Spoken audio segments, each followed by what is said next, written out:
안녕하세요, 김태호 변호사입니다. 이번 영상에서는 내용증명 우편에 대해서 말씀드리도록 하겠습니다. 내용증명 우편이란 무엇인지 한번 말씀드리면, 일단 편지입니다. 편지고 그냥 단순한 편지라고 생각을 하시면 돼요. 그 내용에는 보통 통지, 고지, 어떤 권리의 청구 이런 내용들이 들어있고, 중요한 것은 내용증명 우편을 받은 사람이 이 내용증명 우편에 대해서 답변할 의무가 있느냐, 그런 의무는 없습니다. 가끔 어떤 분들이 내용증명을 받으셨거나 보냈을 때 이거를 상대방이 여기에 대해서 답변할 의무가 있는지 여쭤보시는 경우가 있는데, 답변할 의무는 없습니다. 그냥 쌩까도 아무런 상관이 없는 겁니다.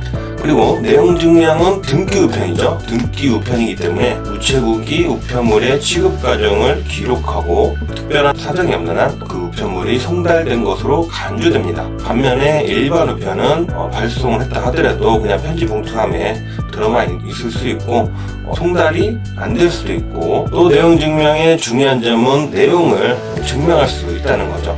우리가 편지를 보낼 때 편지 내용에 대해서 보낸 사람과 받은 사람이만 알고 있죠. 그래서 이 편지 내용을 객관적으로 증명을 할 수가 없습니다. 내용 증명은 우리가 우체국이 세 부를 가져가죠. 그래서 한 부는 제가 가지고 있고, 한 부는 발신인이 가지고 있고, 한 부는 우체국이 보관을 하기 때문에 그 내용을 나중에 증명을 할 수가 있습니다. 그렇다면 내용 증명은 어떨 때 사용하느냐? 가장 많이 하는 게 이제 계약 관계에서 계약을 해지하거나 해지 통지를 하거나 이런 경우, 그 다음에 어떤 권리를 행사하거나 연락을 해야 될 때 내가 이 기간을 준수했다, 이 기간 안에 해지 통지를 하거나 연락을 했다, 이런 기간 준수에 효과가 있습니다. 왜냐하면 내용증명 우편은 등기 우편이고 발송 날짜, 수신 날짜가 확실하게 찍혀 있기 때문이죠. 그 다음에 많이 쓰는 게 임대차 관계에서 임차인이 갱신 청구를 하거나 임대인이 갱신을 거절하거나 임대차 계약 해지 통보를 하거나 임대료 인상을 청구하거나 이런 것들도 내용 증명을 하시면 아주 좋습니다. 왜냐하면 내가 갱신 청구를 했다는 사실, 갱신 거절을 했다는 사실을 법적으로 입증 가능하기 때문이죠. 이런 것들은 기간이 중요하기 때문에 그 기간 안에 내가 이런 내용을 상대방에게 통지했다 라는 점을 내용증명을 통해서 쉽게 입증을 할 수가 있습니다. 각종 고지를 할 때 사용되죠. 우리가 많이 하는 게 어떤 피해 사실이 있을 때 가해자에게 내용증명 우편을 보내서 내가 너를 고소한다, 소송을 하겠다, 아니면 모든 법적 조치를 다 하겠다, 압박이라고 볼 수 있겠죠. 이 압박성 고지를 하는 경우가 있습니다. 운이 좋거나 법률 관계가 확실하다면 그 단계에서 사건이 해결될 수가 있습니다. 그래서 소송 예정 고지를 하거나 이럴 때 내용 증명을 많이 쓰죠. 그 다음에 또 많이 하는 게 사안의 정리입니다. 우리 어떤 분쟁이 있었을 때 말싸움은 끝이 안 나요. 이런 얘기하고 저런 얘기하고 또 정리가 안 되기 때문에 말싸움을 하다 보면 무슨 얘기를 하는지 서로가 서로를 몰라요. 그냥 자기 할 말만 하고 그냥 붕 떠버리는 경우가 있는데, 내용 증명은 딱 정리해서 보내기 때문에, 물론 내용 증명을 변호사에게 의뢰를 하시면 그렇게 되겠죠. 사안을 정리할 수가 있고, 그 과정에서 변호사와 상담을 할 수가 있고, 이 사안은 내가 억지를 부리는 거구나, 아니면 이거는 상대방이 억지를 부리고 있어서 내가 법적으로 나가도 유리하겠다, 미리 어떤 정리를 할 수가 있습니다. 생각도 정리를 할 수가 있습니다. 그 다음에 또 중요한 게 소멸시효 중단의 효과가 있습니다. 내용 증명을 보내서 내 채권의 소멸시효를 중단을 하는 거죠. 활용에는 사실상 제한이 없습니다. 그럼 많이들 궁금해 하실 수 있는 게, 내용 증명만으로 어떻게 사건의 해결이 가능할까, 이렇게 생각하실 수가 있어요. 그냥 일반 편지고 내용을 우체국이 증명할 수 있다 치지만 편지를 보내는 건데 이것만으로 해결이 가능할까 생각하실 수가 있는데, 실제로 제가 했던 사건 중에 어린이집을 이제 가지고 계셨던 분이 있었습니다. 정확하게 말씀드리면 어린이집용 건물을 소유하고 계셨던 분이 계셨는데, 그분이 직접 어린이집을 운영하실 수가 없으니까 그 업자에게 어린이집을 운영을 맡겼어요. 쉽게 말씀드리면 임대차 계약을 체결하신 거죠. 임대차 계약 플러스 기타 특약들이 들어있었습니다. 그리고 7년 동안 이 임차인이 어린이집을 운영을 했었고, 좀 크게 자연 속의 어린이집 이런 컨셉으로 어린이집을 운영을 했었는데, 안에 교구나 책상, 칠판, 어린이들 애들 장난감 이런 것들이 상당히 많았어요. 그래서 임대차 계약이 종료가 됐는데, 그 임대차 계약을 종료하는 과정에서 보증금 외에 여러 돈을 주고받았었고, 나가는데 비품, 책상 이런 것들을 어떻게 처리할지 문제가 있었습니다. 그런데 제가 받은 느낌은 그 임차인께서 약간 좀 무리한 요구를 했었어요. 그리고 임대인께서 임대차 계약에 대한 지식이 없었기 때문에, 그 다음에 어린이집 운영에 대한 어떤 행정 절차 이런 것들에 대해서도 지식이 없었기 때문에 그 일방적으로 임차인에게 끌려가다시피 했고, 임차인의 무리한 요구를 약간 들어주려고 하는 상황이었고, 이 일로 인해서 실제 건물주인 원장님 부부는 거의 3개월 동안 잠도 못 자고 임차인한테 전화만 오면 심장이 벌렁벌렁거리고 손해를 봐야 되나 이런 생각을 하고 있었습니다. 그 과정에 저한테 연락을 했었고, 제가 상담을 했고 내용 증명을 보냈고, 앞으로 임차인으로부터 오는 연락은 다 제가 받겠다고 약정까지 했었습니다. 그래서 저는 내용 증명을 보냈고, 얼마 안 있다가 안 그래도 임차인이 저에게 전화를 하더라고요. 왜냐면 내용 증명에 분쟁에 관한 내용은 다 김태호 변호사한테 연락을 해라 이렇게 했기 때문에 저한테 연락을 했었죠. 이제 임차인이 저에게 연락을 했고 이런저런 자기 주장을 얘기하더라고요. 그래서 법적으로 정리된 내용을 했고, 물론 내용 증명으로 다 밝혔던 내용이었지만 한 번 더 풀어서 설명을 해드렸습니다.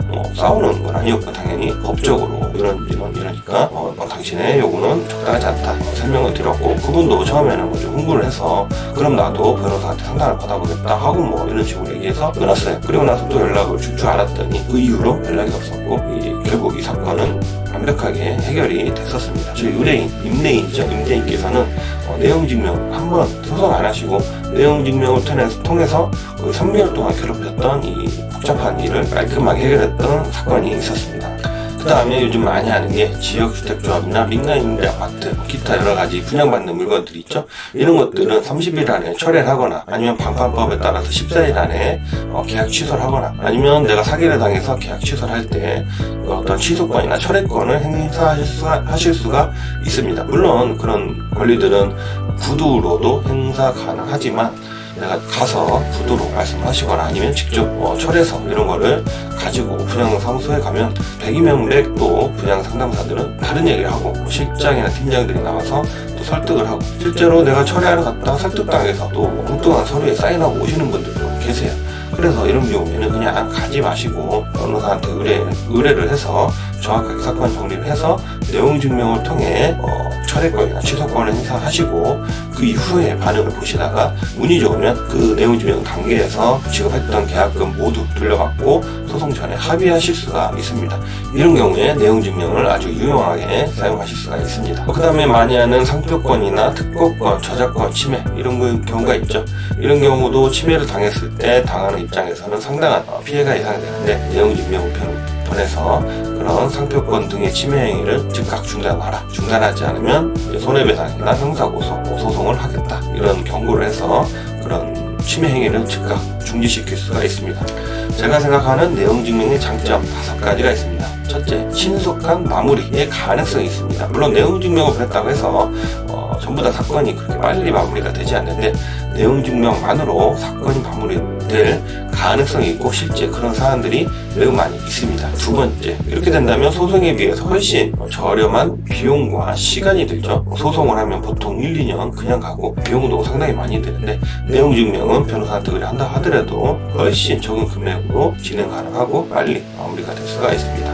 그럼 세 번째, 내용 증명은 보내고 상대방이 섣불리 자기가 내용 증명으로 통해서 또 답변을 보내는 경우가 있습니다. 그런데 그분이 변호사를 선임하지 않고 혼자 임의적으로 써서 보내시는 경우가 있는데, 그럴 때 나중에 소송 갔을 때 보낸 사람한테 매우 유리한 사실관계나 증거들이 될 만한 내용들이 있는 경우가 종종 있어요. 그래서 소송 전에 상대방이 자백한다거나 인정한다거나 이런 증거들을 확보할 수가 있습니다. 네 번째, 자신의 입장과 상대방의 입장을 한번 검토해 볼 수 있는 기회가 있을 수 있습니다.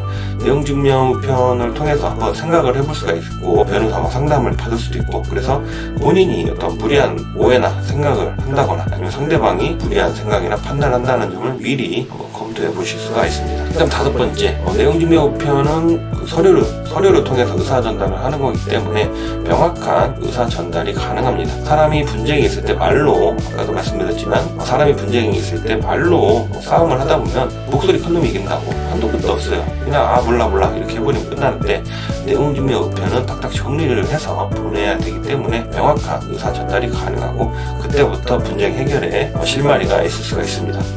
그럼 내용 증명은 직접 보내는 게 나은지 변호사를 통해서 보내야 되는지 궁금하시겠죠. 물론 내용 증명 우편은 당사자들께서 직접 보내실 수가 있습니다. 그런데 제 생각에는 이왕이면 비용이 든다 하더라도 변호사를 통해서 변호사 도장에 들어간 내용 증명을 보내시는 것을 추천드립니다. 왜냐하면 상대방 입장에서 볼 때도 그냥 어떤 일반 사람이 내용 증명 우편을 스스로 작성을 해서 보내면 아무리 그래도 무게감이 좀 떨어져요. 그래서 그냥 무시하기는 게 대부분입니다. 그런데 변호사 선임을 해서 변호사 도장에 들어간 내용 증명을 받게 되면 이 내용 증명을 받고 그 내용대로 소송이 들어올 것이 거의 예정된다, 이런 인식을 받기 때문에 가볍게 무시할 수가 없습니다. 그래서 이왕 내용 증명을 보내실 거면 변호사를 통해서 보내시는 것을 추천드립니다. 그런데 내용 증명은 문제가 있죠. 내용 증명이 송달이 안 되면 솔직히 아무런 의미가 없습니다. 이럴 때는 소송을 하셔야 돼요.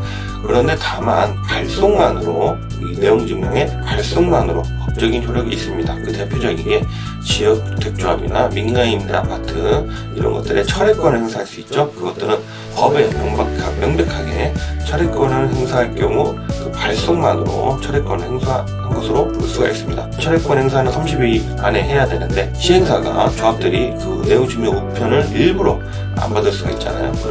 그렇게 되면 30일이 넘어버리고 그렇게 되면 철회권 행사할 수가 없게 되기 때문에 법에 우편으로 철회권 행사할 때는 발송만으로 철회권 행사 효력이 있다, 이렇게 규정되어 있고, 또 사원총회 소집도 마찬가지로 소집 통지서를 발송만 하면 통지를 한 것으로 간주하고 있습니다. 지금까지 김태우 변호사였습니다. 내용 증명에 대해서 알아봤고요. 여러 가지 법적인 문제나 기타 법률 상담을 하시는 분들은 보이시는 전화번호로 전화 주시기 바랍니다. 감사합니다.